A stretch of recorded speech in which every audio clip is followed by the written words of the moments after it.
ఏ నెలలో ఏ రాశుల వారికి అసలు ఎలా ఉండబోతుంది అంటారు? తప్పక ఫస్ట్ రాశి ఫలితాలు మాట్లాడుకునే ముందు ఎప్పుడులాగే మనం గోచారం మాట్లాడుకోవాలి.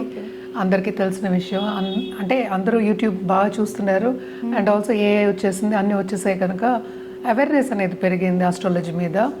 సో బేసిక్గా వేదిక్ అస్ట్రాలజీలో మనం కన్సిడర్ చేసేది 9 ప్లానెట్స్, 12 రాశులు, 12 భావాలు, అలాగే 27 నక్షత్రాలు ఉంటాయి. సో ఈ మంత్లో ఏమేమి మూమెంట్స్ ఉన్నాయి అంటే గోచారం ఏమేమి ఉన్నాయో చూసుకుని దాన్ని బట్టి మన రాశి ఫలితాలు అంటే ఏ రాశి వారికి ఎలా ఉంటుందో మాట్లాడుకుందాము. సో ఫస్ట్ ఎప్పటికైనా మనం మాట్లాడుకునేది శనీశ్వరుడు గురించి మాట్లాడుతూ ఉంటాను. ఆయన ప్రస్తుతం మీనంలో ఉన్నారు, ఈ నెల కూడా మీనంలోనే ఉంటున్నారు. సో ఏల్నాటి శని ఎవరెవరికి ఉంది? ఏల్నాటి శని ఏమో మనకి మీనరాశికి ఉంది, కుంభానికి ఉంది, అలాగే మేషానికి ఉంది. మేషానికి స్టార్టింగ్ స్టేజ్ అంటే ఫస్ట్ ఘట్టం, మీనానికి రెండో స్టేజు, రెండో ఘట్టం, అలాగే కుంభానికి ఏంటంటే మూడో ఘట్టం అనమాట. సో పూర్తిగా శని మూవ్ అవ్వాలి అంటే 2027లో మూవ్ అవుతున్నారనమాట. సో నెక్స్ట్ మనం మాట్లాడుకోబోయేది సన్. సన్ అంటే మనకి తెలుసు is also king of all planets అంటాం, రాజు అనుకుంటూ ఉంటాం. అలాగే పొలిటికల్గా కానీ లేకపోతే ఇప్పుడు దెబ్బలాట ఉందా అంటే గవర్నమెంట్స్కి మనం ఎక్కువ సన్ గురించి మాట్లాడుకుంటూ ఉంటాం. సన్ ప్రస్తుతం ఏంటంటే ఎగ్జాల్టేషన్ పొజిషన్ మేషన్లో ఉన్నారు. ఆయన ఏంటంటే 15th మేకి వృషభానికి మూవ్ అవుతున్నారు అనమాట. అలాగే నెక్స్ట్ మార్స్ ప్రస్తుతం మనకి మీనంలో ఉన్నారు. అలాగే ఆయన ఏంటంటే 11th మేకి ఏంటంటే మేషానికి మూవ్ అవుతున్నారు, అంటే ఓన్ రాశికి మూవ్ అవుతున్నారు అనమాట. నెక్స్ట్ మనం మాట్లాడుకోబోయేది ఏంటంటే మనకి మెర్కురీ అంటే బుధుడు మనం ఎప్పటికైనా సరే కమ్యూనికేషన్ స్కిల్స్కి కానీ లేకపోతే బిజినెస్కి కానీ లేకపోతే బిజినెస్ పీపుల్ కానీ బిజినెస్ వెంచర్స్ కానీ అంతులేని సంపద కావాలి కమర్షియల్గా అనుకుంటే కనుక మనం బుధుడు గురించి మాట్లాడుకుంటూ ఉంటాము. సో ఆయన పొజిషన్ ఎక్కడుంది అనేది చాలా ఇంపార్టెంట్ అందరికీ, ఎందుకంటే చాలామంది ట్రేడింగ్ కూడా చేస్తూ ఉంటారు. సో ట్రేడింగ్కి కూడా మనం మెర్కురీ అంటే బుధుడిని మనం చూస్తూ ఉంటాం. ఆయన ప్రస్తుతం ఏంటంటే మనకి మేషంలో ఉన్నారు. ఆయన వృషభానికి ఎప్పుడు మూవ్ అవుతున్నారంటే 15వ తారీఖు మూవ్ అవుతున్నారనమాట. నెక్స్ట్ మనం మాట్లాడుకోబోయేది వీనస్ అంటే శుక్రుడేమో ప్రస్తుతం వృషభంలో ఉన్నారు. ఆయన ఏంటంటే 14th మేకి ఏంటంటే మనకి మిథునానికి వెళ్తున్నారనమాట. సో మిథునంలో ఎవరున్నారు? జూపిటర్ బలంగా కూర్చుని ఉన్నారనమాట. ఆయన ఎగ్జాల్టేషన్ పొజిషన్కి జూన్లో వెళ్తున్నారు. ఈ నెల అంతా మే అంతా జూపిటర్ అంటే గురు మనకి మిథునంలోనే ఉన్నారు. నెక్స్ట్ మనం మాట్లాడుకోబోయేది రాహుకేతువులు. రాహు ఏమో ప్రస్తుతం మనకు తెలుసు కుంభంలో ఉన్నారు. అలాగే కేతు ఏంటంటే మనకి సింహంలో ఉన్నారనమాట. ఈ నెల అంతా ఇందులోనే ఉన్నారు. ఈ సంవత్సరమే వీళ్ళకి కూడా మూమెంట్ అనేది ఉంది. సో ఎప్పుడులాగే ఏంటంటే మన పరిహారాలు చెప్పడం అనేది అలవాటు. అలాగే ఏంటంటే జాతక రీత్యా రత్నాలు వేసుకోవాలన్నా లేకపోతే రుద్రాక్ష వేసుకోవాలన్నా లేకపోతే ఏంటంటే మన క్రిస్టల్స్ కూడా చాలా చూపెట్టున్నాం మనం. సో ఇప్పుడు వాస్తు క్రిస్టల్స్ కానీ లేకపోతే సంపద రావడానికి క్రిస్టల్స్ కానీ అండ్ ఏంటంటే మేరు కానీ ఇలాంటివన్నీ పెట్టుకోవాలి అన్నప్పుడు ఎప్పటికైనా సరే పర్సనల్ కన్సల్టేషన్ తీసుకోవడం అనేది వెరీ ఇంపార్టెంట్. అంటే ఏంటి, వ్యక్తిగత జాతకం మీద ఆధారపడి ఉంటాయి అన్నమాట ఇవన్నీను.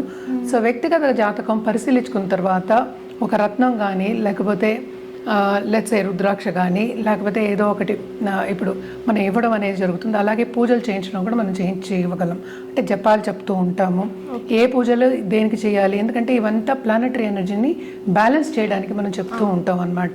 సో ఏ పూజలు చేయాలి, ఏ జపాలు చేయాలి, అదంతా వ్యక్తిగత జాతకం మీద ఆధారపడి ఉంటుంది. మనం ఇప్పుడు మాట్లాడుకునేది రాశి వారీగా జనరల్గా మనం మాట్లాడుకుంటున్నాం, అందరికీ తెలిసిన విషయమే. అలాగే చాలామందికి ఏంటంటే డౌట్ ఉంటూ ఉంటుందన్నమాట, ఈ నక్షత్రంలో నేను పుట్టాను, నాకు పేరు కూడా ఈ అక్షరంలో రావాలి. కొంతమంది ఏం చేస్తారంటే నా పేరు ఇది, నా నక్షత్రం ఏంటని అడుగుతారు రివర్స్. సో నేనంటే మీ నక్షత్రం తెలియకుండా పేరు ఎలా పెట్టారు మీ పేరెంట్స్, సో నక్షత్రం తప్పు కదా మరి అంట. సో డేట్ ఆఫ్ బర్త్ ఉండదు చాలామందికి. అలాంటి వాళ్ళకు కూడా మనం హోరశాస్త్రం అనేది, ప్రశ్నశాస్త్రం ఇవన్నీ చేయడం అనేది జరుగుతుందన్నమాట. ఏదైనా సరే జనరల్ ప్రెడిక్షన్స్ అంటే జనరల్ పరిహారాలు అంటే నవగ్రహాల చుట్టూ ప్రదక్షిణ చేయడం అండ్ ఆల్సో నవగ్రహ హోమం చేయడం కానీ లేకపోతే లక్ష్మీ గణపతి పూజలు చేయడం కానీ ఇవన్నీ చేయడం అనేది చాలా మంచిది.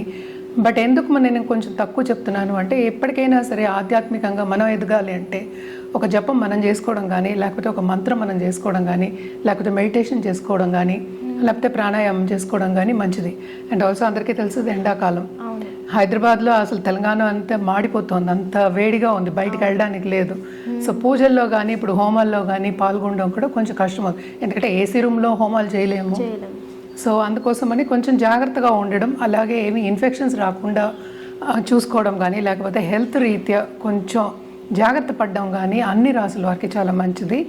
ఇవన్నీ ఏంటంటే తగ్గాలి అంటేనే మన రెమెడియల్ మెషర్స్ అంటే పరిహారాలు చెప్పడం అనేది జరుగుతుంది. ఎందుకంటే హెల్త్ అనేది కూడా చాలా చాలా ఇంపార్టెంట్. హెల్త్ ఒకటి కాదు, చాలామందికి ఏంటంటే సంపద కావాలి, నాకు ప్రమోషన్ కావాలి, దానికోసం పాకులాడుతూ ఉంటారు. సో హెల్త్ కన్నా వెల్త్ ఏమీ లేదు. హెల్త్ ఉంటేనే ఏదైనా చేయగలం. సో హెల్త్ని కాపాడుకుంటూ రావాలి ఈ మహిళలంతా అన్ని రాసుల వారికి చెప్పడం జరుగుతుంది. మేడం, మే నెలలో ధనుసు రాశి వారికి ఎలా ఉండబోతుంది అంటారు? ఏ రంగాల్లో ఉన్న వారికి ఎలా ఉండబోతుంది అంటారు? సో అన్ని రంగాల వాళ్ళకి చాలా బాగుంటుందనే చెప్పాలి. ఈ రాశికి అధిపతి 7th సంచారం జరుగుతోంది. దాంతోపాటు మనం చూసామంటే 11th లార్డ్ కూడా చేరబోతున్నారు అనమాట. సో బ్రహ్మాండంగా ఉంటుందని చెప్పాలి. First starting of this month ఏంటంటే మనకి కుజుడు అంటే 12th లార్డ్ అనమాట. 12th and 5th లార్డ్ 4thలో పడ్డారు. అది కూడా కొంతవరకు ఏంటంటే మంచి సంచారమే. సో అటు నాలెడ్జ్ ఇండస్ట్రీలో ఉన్న వాళ్ళు కానీ, లేకపోతే కన్సల్టింగ్ ఇండస్ట్రీలో ఉన్న వాళ్ళు కానీ, లేకపోతే అటు ఏంటంటే మనకి స్కూల్స్ కానీ, ఇన్స్టిట్యూషన్స్ కానీ ఇలాంటి వాళ్ళు అంటే అధ్యాపకులు అనుకుందాం అంటే టీచింగ్ ప్రొఫెషన్లో ఉన్నవాళ్ళు. సో ఏదైనా సరే మనకి ఇంటికి వచ్చి టీచ్ చేసేవాళ్ళు అలాంటి వాళ్ళకి కూడా చాలా బాగుంటుంది, ఎస్పెషల్లీ ఈ రాశిలో ఉన్న వాళ్ళకి. అలాగే జూపిటర్ చూపు ఉంది కనుక, చల్లని చూపు ఉంది కనుక, సో పెద్దవాళ్ళ బ్లెస్సింగ్స్ ఉంటాయి, గుర్తింపు ఉంటుంది, పెద్దవాళ్ళ మన్నన అంటే మనం చేసే పనిలో కూడా మన్నన పొందే ఛాన్సెస్ ఉన్నాయి. ఏదైనప్పటికీ వీళ్ళకి ఏంటంటే బాధ్యతలు అనేవి చాలా ఎక్కువ అవుతాయి. అండ్ ఆల్సో మనం చూసుకుంటే 7thలో మనకేమో మంచి యోగాలు ఉన్నాయి, అంటే ధనయోగాలు ఉన్నాయి. 11th లార్డ్ కూడా ఉంటున్నారు అంటే 1st and 4th lord with 11th lord. So తప్పక ఏది చేసినా వీళ్ళకి లాభమే. ఈ నెలలో ఏది మొదలెట్టినా వీళ్ళకి లాభం అనేది చేకూరుతుందన్నమాట. సో ధనుసు రాశి వాళ్ళకి బ్రహ్మాండంగా ఉండి అటు మనం దాంపత్య జీవితంలో చూసుకున్నా కూడా చాలా బాగుంది, అనుకూల పరిస్థితి అనేది మనకు కనిపిస్తుంది అనమాట. తప్పక వీళ్ళు ఏంటంటే ప్రముఖుల వ్యక్తుల సత్సంబంధాలు ఏర్పడి ఇంకా పైకి వెళ్ళే ఛాన్సెస్ మనకి కనిపిస్తున్నాయి అన్నమాట. ఇది మనం జనరల్గా మాట్లాడుకుంటున్నాము. సో ఏదైనా వ్యక్తిగత జాతకం మీదే ఆధారపడి ఉంటుంది. అండ్ ఆల్సో హెల్త్ రీత్యా కూడా పెద్ద నలతలు అంటూ ఏమీ లేవు. కొంతవరకు ఇన్ఫెక్షన్స్ రాకుండా జాగ్రత్త పడడం అనేది ఇంపార్టెంట్.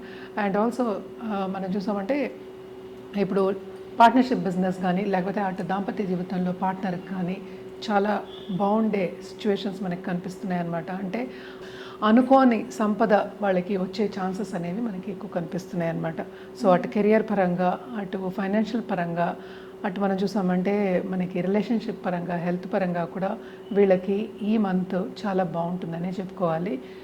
తప్పక వాళ్ళు అనుకున్నది సాధిస్తారు, ముందుకెళ్ళే ఛాన్సెస్ అంటే పాజిటివ్ దిశలో నడవడం అనేది మనకి ఎక్కువ కనిపిస్తోంది. వీళ్ళు ఎలాంటి పరిహారాలు చేస్తే బాగుండే అవకాశం ఉందంటారు? ఫస్ట్ ఏంటంటే గురుకాళ్ళు పట్టుకోవడం అనేది వెరీ ఇంపార్టెంట్. ఎందుకంటే శని ఏమో 4వ ఇంట్లో, 3rd lord, 2nd and 3rd lord మనకి 4th హౌస్లో ఉన్నారు. సో ఫైనాన్షియల్ స్టెబిలిటీ అనేది ఉన్నప్పటికీ శ్రమ అనేది మనకి ఎక్కువ కనిపిస్తుంది. అండ్ 12th లార్డ్ కూడా 4thలో ఉన్నాడు. So first half of this month so కొంతవరకు కంఫర్ట్ లెవెల్కి భంగం అనేది కలుగుతుంది అనమాట. అంటే ఏంటి, శ్రమ అనేది చాలా అధికం అనేది మనకి కనిపిస్తుంది అనమాట. సో హెల్త్ రీత్యా కొంచెం జాగ్రత్త పడడం అనేది మంచిది. దానికి కుజుడికి ఫస్ట్ మనకి పూజ చేయడం అనేది మంచిది. అంటే నవగ్రహాలకి చేసుకోండి, చాలా చాలా మంచిది.